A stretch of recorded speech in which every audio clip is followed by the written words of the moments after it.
Leader Fan Radio Network. What do you mean? And KFAN.com.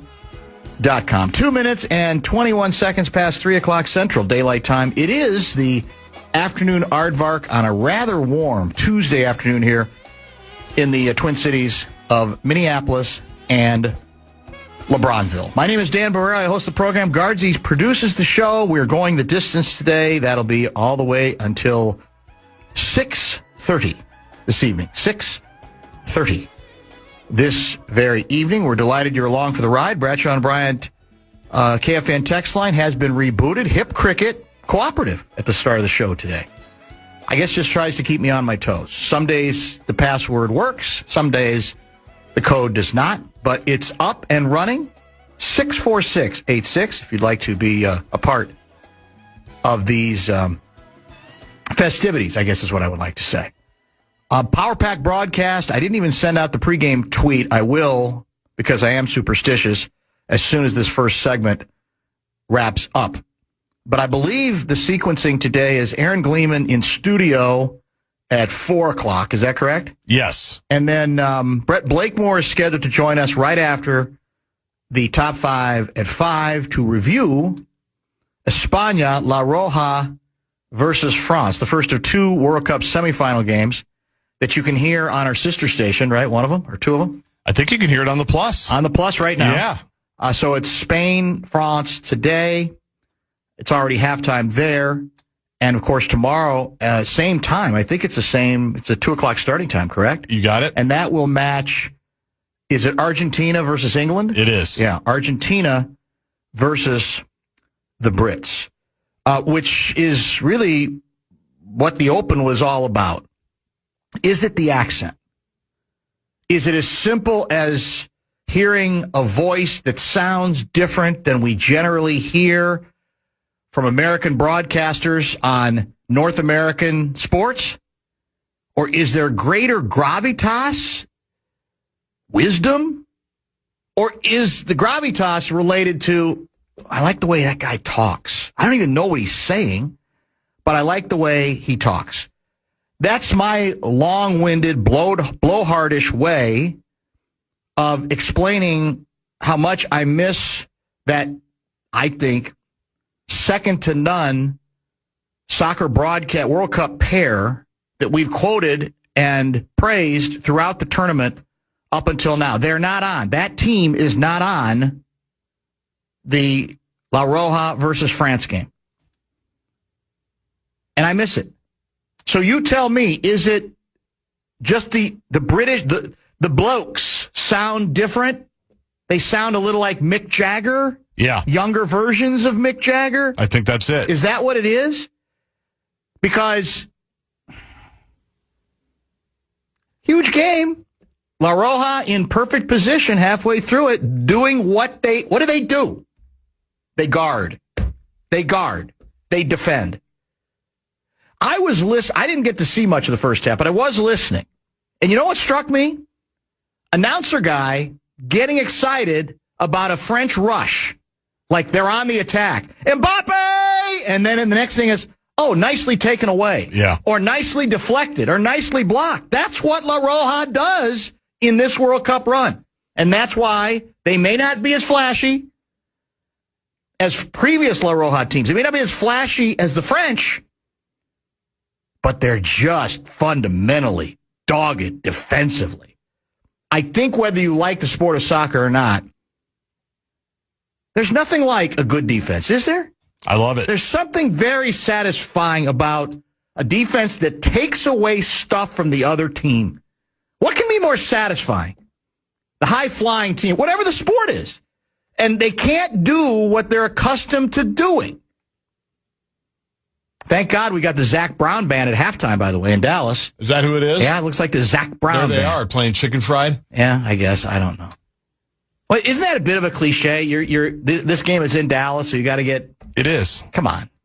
Couldn't they have risen above that and challenged people? I don't know. Maybe they didn't want to. In any case, I love the results so far with my I'm not running for my Hispanic or my Spanish heritage, but it just sounds like a couple of American guys bloviating. nowhere, and I think some of it is content, by the way. I think some of it is, I thought the British pair, and you'll find the names for you again, you found them once, I think a little more analytical, a little bit tougher in general, a little more fearless than I think we tend to hear from American broadcasters. And I kind of like that too. And it struck me throughout, or actually, because I did watch the last, 10 minutes once I was here, setting up in front of the TV. And it just didn't feel the same to me, did it? No, I'm trying to find the names again. I wish I should have done it while you were talking. We've got 2 monitors in here right now, so I'm all flummoxed. Oh, you do? What do you mean? Like, I have 2. We have 2 big monitors now in here. We used to have 1. Oh, what's that all about? I'd probably to make us more efficient, and right now it's not. That's Well, we still haven't gotten rid of the tinniness in the mic. When are we going to get to that? You're right. Somebody wants us to turn the gain down on Dan's mic or turn the monitor down in the studio. There is no monitor in this studio. I said this yesterday. Nobody believes me. There is no monitor. Is it Derek Ray and Robert Green? Are those the guys? Ian Dark? I think it might be Ian Dark might be one of them. Yeah. It'll come to me. Bradshaw and Brian KFAN text line. Somebody will know. There's no question about that. They know them all. 612 guy makes a good point. For me, it's the funny little sayings/idioms.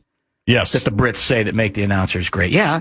And again, I admit some of it is just the uniqueness of it. It's a change of pace. That's part of what my attraction has been to the World Cup in general. Change of pace. Different game. I mean, I had a text yesterday from somebody outraged. How can you possibly pay attention to a game in which you cannot use your arms or hands? And I'm thinking, oh my God. I mean, isn't that part of the point of it, the challenge of it? That's the game. I thought it was the game. Darren Fletcher, Owen Hargreaves. Those are our guys. It may be. It's embarrassing that I don't know their names as much as I've touted them. I should know their names by now. Now, are they done now? I think they're done. Damn it. Because I looked at the schedule. So they're not on England tomorrow? No, I think it's the same group. According to the schedule, the match assignments from Fox. People are saying something is on in this studio. Let me try and make sure the volume on the TV's down. No, that was muted. Yeah. I'm looking around. See, my hearing's terrible. So let me. Well, we've had headphones on for the last 50 years.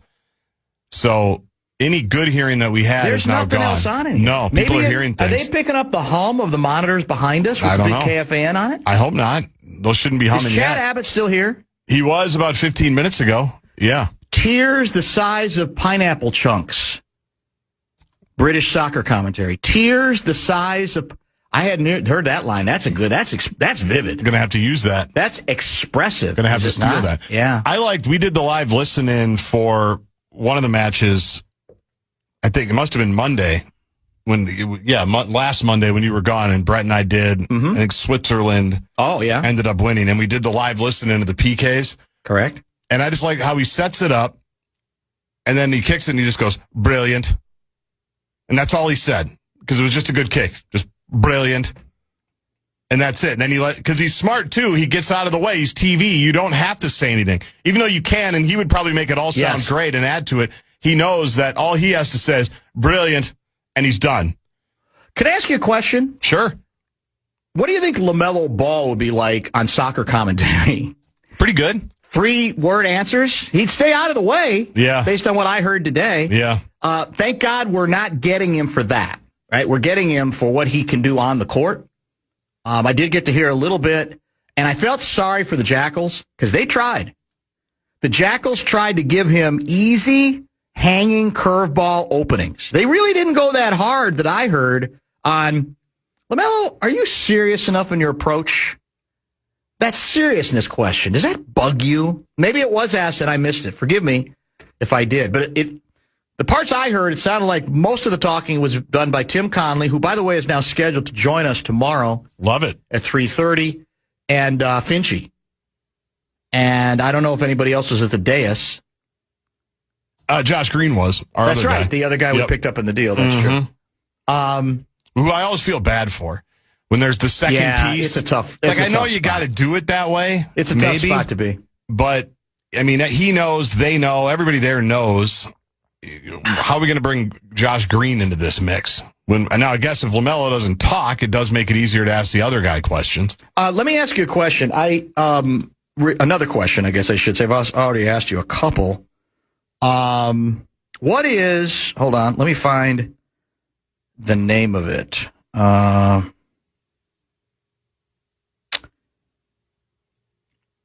What is Fanatics Fest?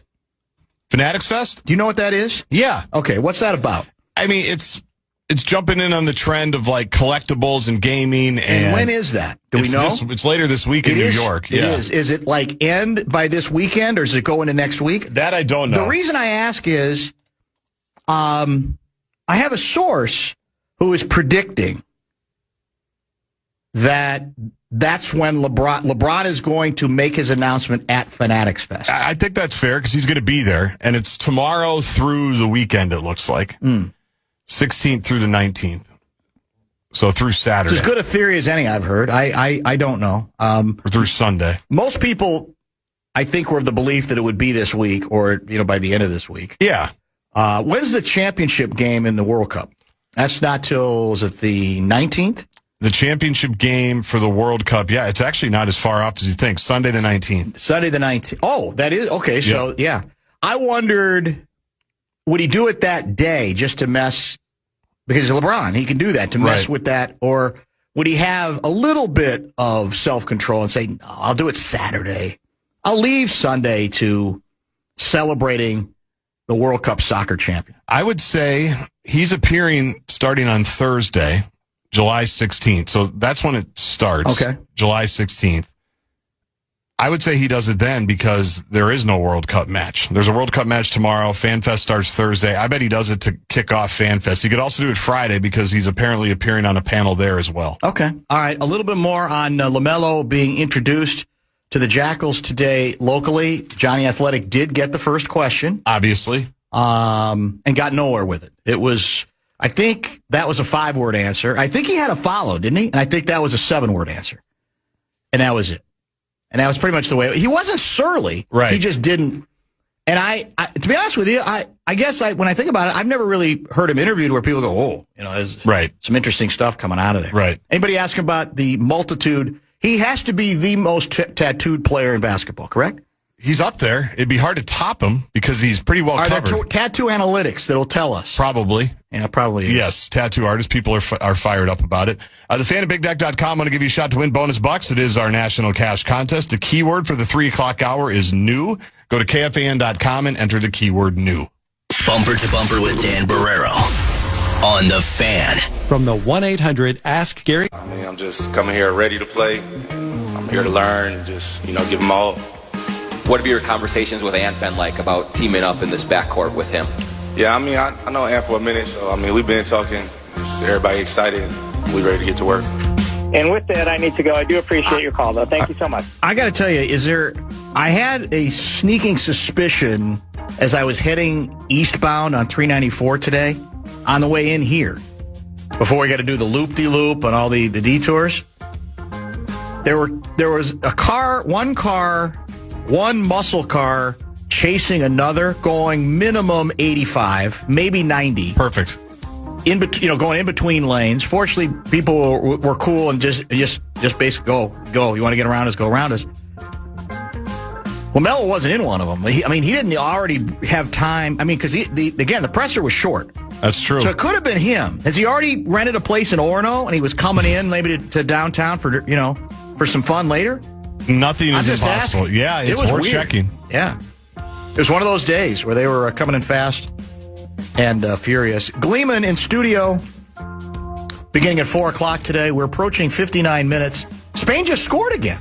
I missed it. I looked down. Yeah, what the hell happened? Same thing. 2-0. Looks like it just happened. Looks like they're replaying it. Let's see it. Oh, a little give and go. Look at that. Nice. Oh, gosh. Artistry at work for the Spaniards.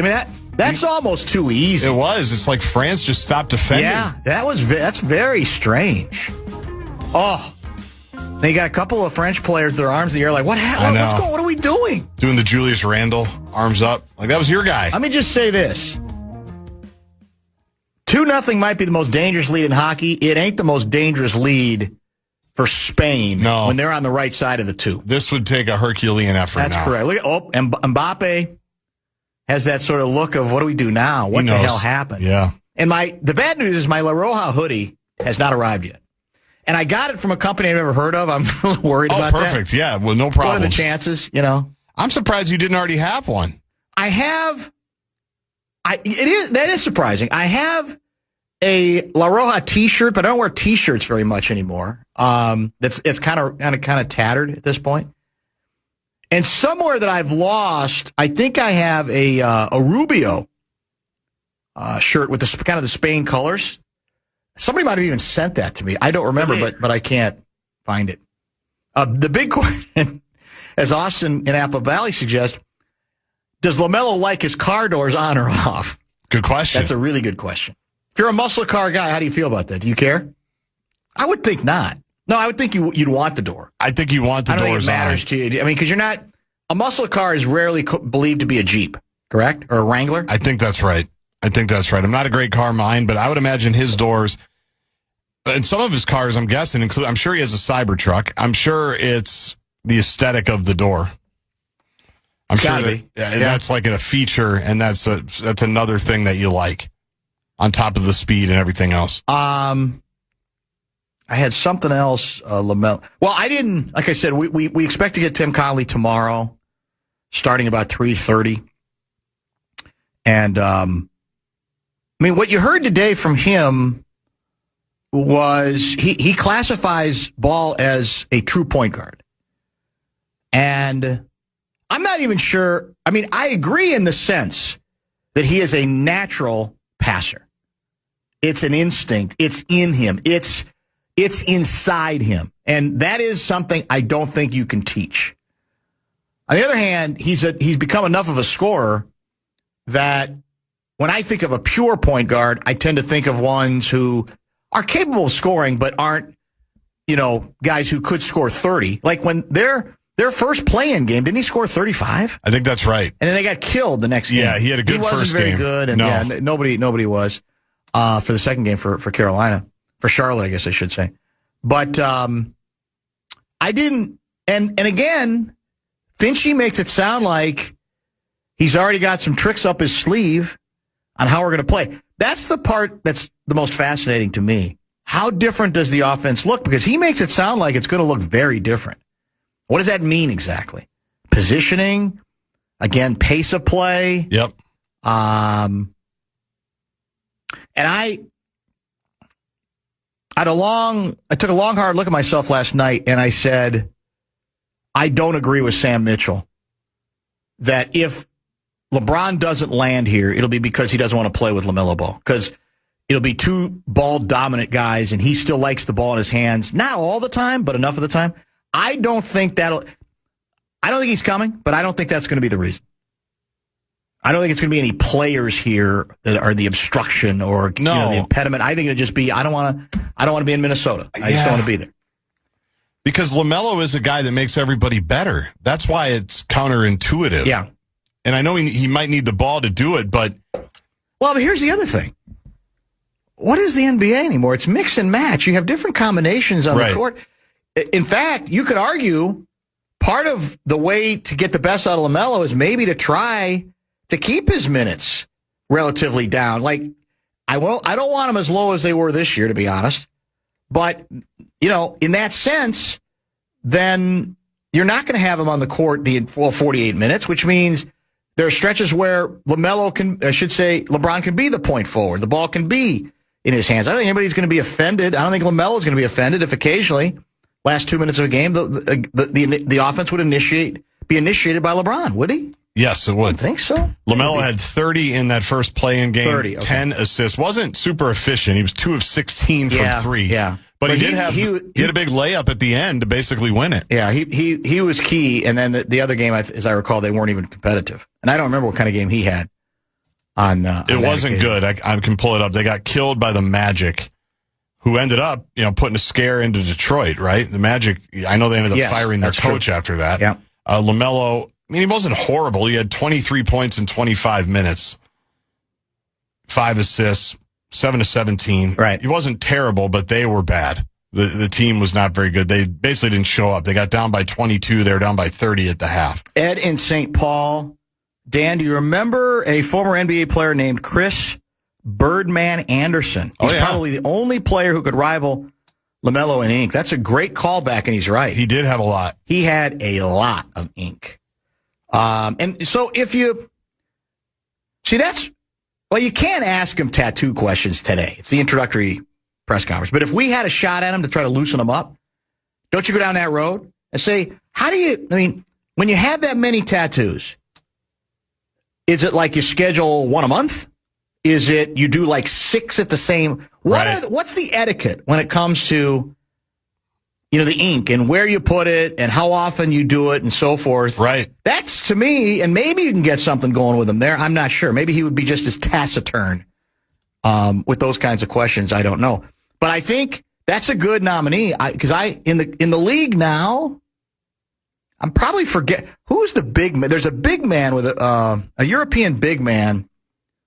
Is it Valanciunas? Does he have a bunch? I don't know. I can look. There's a few guys, but I don't think anybody quite touches LaMelo. But we'll take nominations. Let's put it that way. That's for sure. So again, Jonas Valanciunas has several. Yeah, arms, chest, and neck. Okay. He keeps the specific meanings private. Oh, but they all hold some sort of significance to him. Yes. I think, didn't he just get let go by, I think he's going back to Europe. I don't even think he's staying with Denver. Wasn't he with Denver this last year? Sounds right. I think that's right. Although I sometimes get my European big men confused. And there's a couple of Valanciunases too, I think. Yeah, you might be right about that. Yeah. There was a Valavicius I covered at IU, Rich Valavicius, but I think that was very, very different. 2-0 Spain over France, and Blakemore will break it all down at 5:15, right after the top 5 at 5. There's a lot to catch up on with Aaron Gleeman, who's going to be in studio. I got a couple of A-section items we're going to put into the mix, and we'll continue to field your texts via the Bradshaw and Bryant KFAN text line 64686. I was reminded today of one, I guess you could say, stat involving your favorite football team, the Minnesota Vikings, that I'm sure I knew, but I had forgotten. And it's troubling, honestly. It's troubling to the extent that I think we like to believe this has been a pretty to very well-run franchise for a long time, and that we're always kind of in the mix, even if we don't get very far. Did you see the game? I think we might have to reconsider that theory when we come back. Come on, man. Let's freshen up those iHeart Sports updates. I know that's difficult to do in real time, but not only is France about to play Spain, they're playing Spain, and they've more than met their match. La Roja leads 2-0 as we approach the 75-minute mark. First goal, a penalty shot that puts Spain ahead, and then a beautiful, I don't even know if you call it kind of a 2-on-1. It was like a give and go. It really was. It was. It wasn't tiki-taka-like, but it was pretty close. Interesting theory here. My take on Ball's lack of words in interviews is somebody told LaMelo when he got in the league, your dad has already done enough talking for both of you leading up to the draft. Just keep quiet and play basketball. That's not a bad theory, actually. And honestly, now that I think of it, going all the way back to Lonzo, the kids, I think, are quiet. Yeah, they are. Well, Lonzo especially. Yeah. He's a lot more reserved. They were always... Yeah. And I don't even think Lonzo's got one tattoo. Is that right? Well, I don't know for sure, but... They were always much... And again, it's not the highest bar to say they're a little lower key than Dad was, or than Dad is. Yes. Because it's impossible to be over the top of Dad. But I do remember that about Lonzo, because he was the first one, right? When he was playing at UCLA, it was a big deal. No question. That's when LeVar started jumping into the fray. Among active players, LaMelo Ball and Jordan Clarkson are widely celebrated for having the most heavily tattooed bodies sporting near-complete coverage across their arms, chests, and backs. Historically, J.R. Smith, Chris Birdman Anderson, considered to hold the records for the most extensive invisible body ink in NBA history. Rodman, he had a bunch. He had a lot. Somebody suggested to me that in LaMelo's case, he had them done all at the same time. They put him under, and he just said, "Let's just get it over with. Let's just do it." Gracious. Is that healthy? Is that safe, or is that it must be safe? But I feel like that's rare. Yeah, I'm not even sure it's true. It could just be a joke. Because I think a lot of people like to build up to it, and they like to add, and they might have like a multi-year project that they're almost working on. And they might change how they feel, so they want to add something else. Right about that. I don't know. 612 guy responding to the tease. Dan, it's unlike you to forget a troubling stat. Can't wait to hear what this is all about. Well, again, it for many might be stating the obvious. I think I knew it, but I don't know that it should be forgotten anytime soon. Your Minnesota Vikings, and I was reminded of this via a Randball piece today, in which he spent time interviewing Brad Childress to talk about quarterbacks and the whole bit. Speaking of great talkers that just cut open veins. He's gotten slightly better since he left football, or he stopped being a head coach, but I'm not sure I'd want to call him back much. No offense to him. We haven't, for all the talk we have about intentionality, what are our other buzzwords? Collaboration, alignment. Yep. We have not even managed to make it to the playoffs in consecutive years since 2009. Let me just quickly add, yes, you have forgotten this because we've definitely talked about this before. Yeah. Well, and you're right. It's not great. It's worth a reminder every once in a while. It is. I mean, it's a long time. Come on, man. What I'm saying is, I'm sure it's not unprecedented, and a lot of it you could trace to problems at the quarterback position, inconsistency there, who you have, same guy, the whole bit. But I just got to tell you, we have to stop patting ourselves on the back. We really do. I mean, that's not big time. Again, there are other franchises where I'm sure it's the same case, but you have to be there a few times, presumably in a row, occasionally, and get somewhere with the opportunity. I mean, almost 20 years since we have made it. Forget winning a game or advancing. Right. Just making it to the postseason. You can't be called great.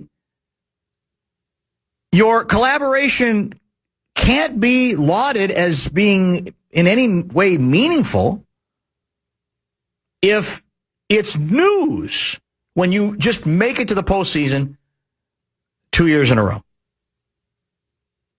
I mean,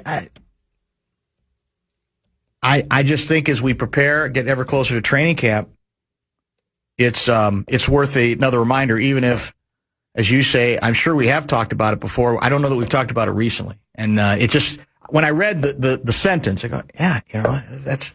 Yeah. And I think part of the reason it was brought up by Randball today was Childress was the coach.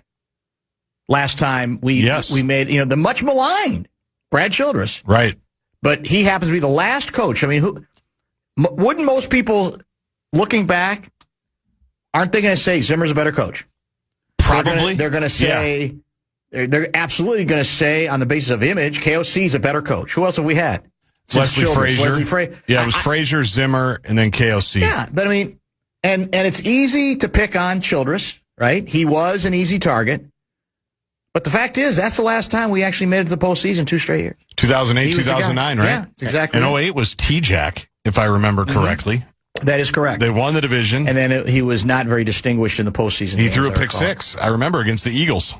Oh, is that right? The Eagles were here. That makes sense. Yeah, we won the division, and we were hosting the Eagles, and it was not a very competitive game. It was a pick six and a lot else. How many teams in that time frame made the playoffs in consecutive years? Someone will look it up for us. That's good context because I'm guessing there are, like you said. There's a handful. Yeah. There's no question. There's a handful that have gone to the playoffs several years in a row, not just two. But, is it everybody? No.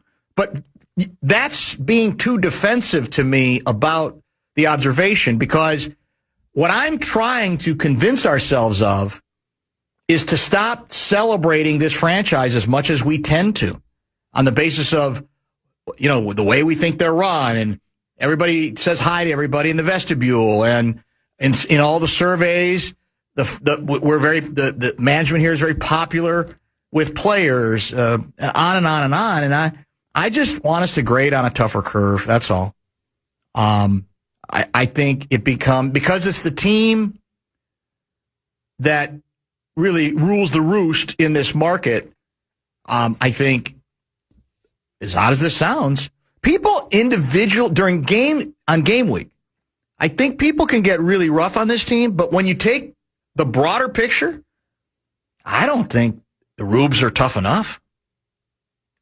I'm not even sure the media is tough enough of it, because we get lost in what's the term for it? We get lost in the flow of stories that just have to do with process. Mm-hmm. It seems like we got good processes. Yeah. We keep adding to that. Now we went out with a GM who's got good processes, and it sounds good. And I'm actually encouraged by the GM to the extent that it's still a long way until we know what he's really going to do, but that he has more power than the last guy, and he's not messing around. And he is adding people, and he does have the pedigree of coming from a more successful organization. So defensiveness continues to come in. 651 guy. We just love football more than in Chicago, Dan. We appreciate the bad seasons and the good. I'm not taking that away from you.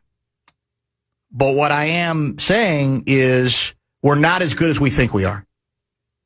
No matter how good our processes are, and our approaches have been, and our communication is, and even we think our talent is, we're just not, we have not accomplished nearly enough. Now, there's a million ways to I think, prove that goes beyond this, but this was just another one worth, I think, mentioning again. We definitely get a lot of run out of the fact that I think we have the best winning percentage in the NFL historically that's never won the Super Bowl. Our winning percentage in the regular season, I don't know if it's gotten worse in the last few years. That would indicate that it would. And that's what KOC, that was his comeback. That was his big message delivered very subtly, but very deliberately, very intentionally to Dan Patrick. When we have good quarterback play, we've won 27 regular season games. I think that's what he said. Yeah, he said 13 and 14 win but seasons. Now you'll notice he didn't say anything about what happened once those teams with those gaudy records got to the postseason. I mean, were those quarterbacks playing then? Yeah. Same quarterbacks were playing in the postseason in each case that had good regular seasons. So including the QB that just won a Super Bowl, Sam Darnold against the Rams in Arizona, when they had to move the game to we didn't need him because of the wildfire. But don't you think we do get a lot of run out of? Yeah, we do. Obviously, the 70s, the 80s were a little bit. Well, they obviously weren't the 70s. The 90s with Denny were very good in terms of regular season, right? They went to the playoffs a bunch of times, and they kind of carried that in through the early Tice years and a little bit with Moss and obviously with Childress. Like, we've won a lot of games without winning a title, and that is, I think, emboldened them to think that they are kind of a bastion of consistency, if not being able to finish it off. Here's what I think deflects it, and why we think we're better than we are. We haven't had very many 4-13 seasons. That's the deal. We're good at avoiding those. Yep, that's for sure. Let's just do regular season records. So 9-8, 14-3. 7-10, 13-4, 8-9, 7-9, 10-6, 8-7-1, 13-3, 8-8, 11-5, 7-9. There's a 5-10, 5-10-1, 2013. Was that Leslie Frazier? Yes. I think so. 10-6, 3-13 in 2011. Well, no, there's a couple worse records than I remembered here, actually. But generally, we're in the either gaudy record to around 500. Yep. A lot. So there are certainly franchises where they're in the basement more often than we are. But I'm not sure what that has gotten us. That's also been why they've been in this quarterback carousel thing forever. They very rarely been so bad that they were able to get one of the no-brainer quarterbacks. Yeah, right. And even when they were bad and picked high, they thought they had a quarterback. I'm thinking about, must have been the Matt Khalil year when they drafted him. Was it Teddy that they would have had then? Maybe it was a little bit before. I don't remember. But so they've never been bad enough to fully take advantage of being bad enough and actually get a quarterback that can absolutely change your fortunes. So I think another thing that is interesting about Vikings history is the Herschel Walker trade is considered the worst in certainly football history, maybe pro sports history, right? We've talked about it, and we've gone back through the history of it, how it happened, why it happened. We've talked to some of the principals, I think everybody but Herschel in that sense. And we lost a bunch of draft picks, right? I think it was 3 straight years number one. That's a lot in the National Football League. But what didn't happen after that trade? We didn't get to the promised land, but look at the records starting in 92, moving forward. Let's just say the next 6 years. 11-5, 9-7, 10-6, 8-8, 9-7, 9-7, 15-1. Yeah. When you get to 98. Point being that it never really turned the team or the franchise into ineptitude, where it was like bottom of the barrel. They actually did a really good job of overcoming not having those picks. Now, the counter to that, and we used to write about it back in the day and talk about it, is what might those 500 and better teams have been with, let's go all out and say the Vikings would have gotten 3 great players in those years to add to the mix, right? Maybe you get 2, and the other player is just a starter or he's in the rotation, whatever. That's always been the other question, is what might they have been better than good, right, if they'd had that opportunity. But they didn't fall off the edge of the table, which you'd think, based on all the reporting about that trade, they would have. It would have been like, oh, my God, they're never going to recover from that. They were a nice, solid team, and they were a great team that had a meltdown in the NFC Championship game. The opportunity lost. There is a very interesting YouTube series in the history of the Vikings produced by Dorktown. Familiar with Dorktown? I'm not. No. It goes through the history of the Super Bowl era and states that the Vikings are the only team to never have 3 consecutive losing seasons. That's Adam in South Minneapolis, which gets back to, again, not being terrible long enough. Somebody else said, okay, they're simply not interested in bottoming out for rebuild. And that, if you go back in this team's history to when we had, I think, pretty much narrowed our choices for GM to Kwesi, and who's the Bears guy that they got from Kansas City? The name will come to me in a minute because I'm bad at names as always. You thinking about Poles? Yeah, exactly, Ryan Poles. And part of the belief, some of the reporting back then indicated a belief that the Poles message to the Wilfs was, you're stuck in the middle.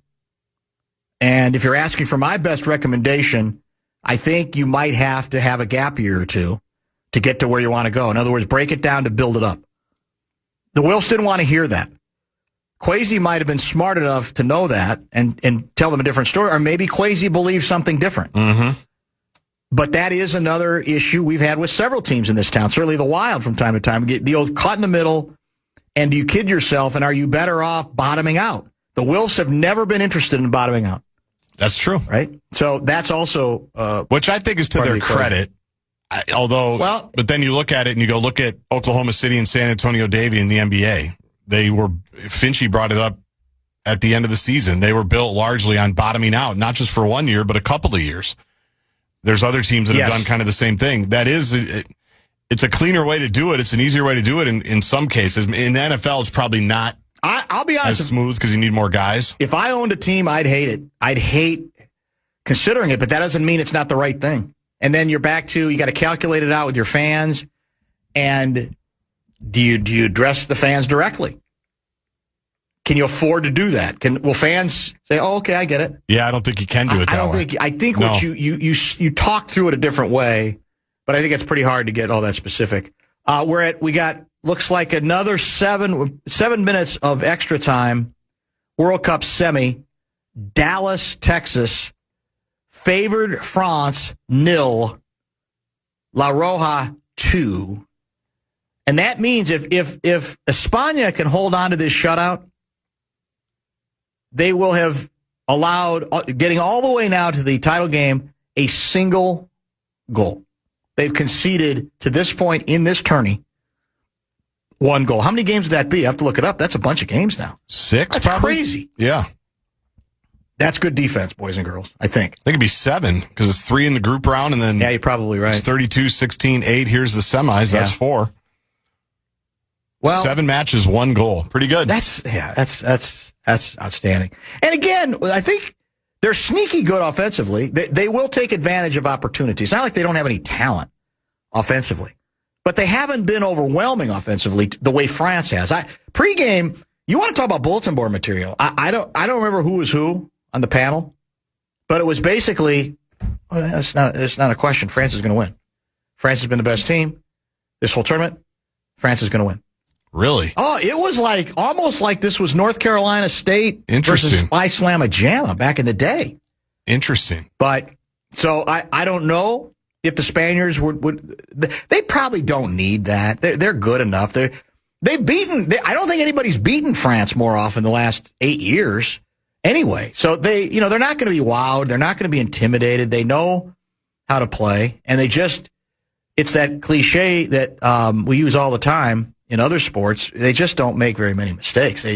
They just don't create very many openings. So that's where we are with it. And we'll get instant analysis at about 5:15. Well, semi-instant at 5:15 from our guy, Brett Blakemore. Will you do me a favor when we have Blakemore on? Since I've asked you like 8 times for an open, you never found one for me. Will you just let's strip it down, and will you just say in your best is it magisterial? Is that the term I'm looking for? Dramatic. Yeah. World Cup 2026. Just do it that way every time we talk about it. Okay. Can you do that? I can do that. You got good voices. Yeah, I'll use the bass.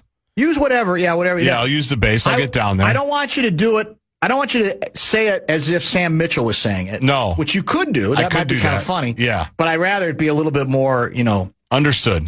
Gravitas, a great deal of import. I'll give it my best gravitas. We'll see if I have gravitas. If you have it in you, I don't know at this point. Maybe it's too late.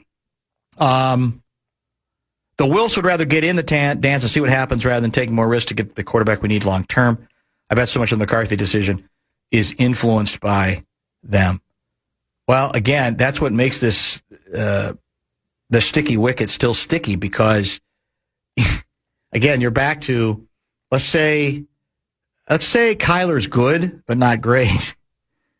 Then you're in the same boat again. What do you do? I think. What do you do? Do you say no? This time we're not letting them get away. What's the line there? I don't know. Now you'd like to say the eye test will tell you what the line is, and it'll become easier at that point. But I don't know. One other quickie here. Let me get to the right cursor or right mouse. Long-time listener, first-time caller, a former Brown student. I appreciate the calling out of the Vikings. It's been since 2009. How long do we say better luck next year? It makes it hard to spend $300 plus for one Sunday of mediocre football. Well, again, people are still into it. There's no question. And somebody said, well, check out Wineline. They're very negative there.